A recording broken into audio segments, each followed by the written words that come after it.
வணக்கம். நான் கடலை பற்றி பேசப் போகிறேன். ஆயிரக்கணக்கான அலைகள் ஆர்ப்பரிப்புடன் கரையில் வந்து மோதும்.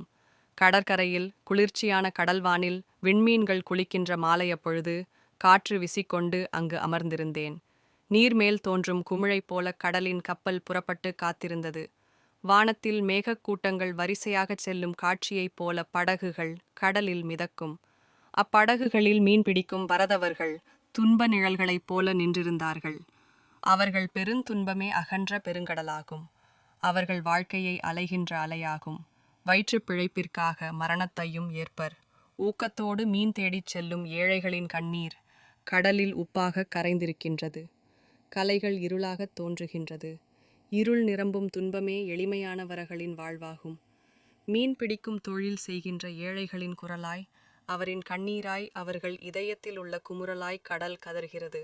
அக்களை பார்த்து, மீனவர்கள் துன்ப நிலையை உலகிலெல்லாம் கேட்டுமாறு சத்தமாக கூறிவிடுவாய் என்கிறார்.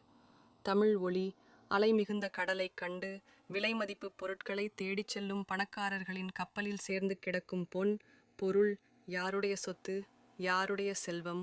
கடலுக்கிடையில் பறக்கின்ற காகமாக தினமும் கை வலிக்க பலவீனமடைய உழைக்கின்ற ஏழைகள் கடுங்குளிரிலும் வெயிலிலும் உயிர் துடிக்க பாடுபடுகின்றனர்.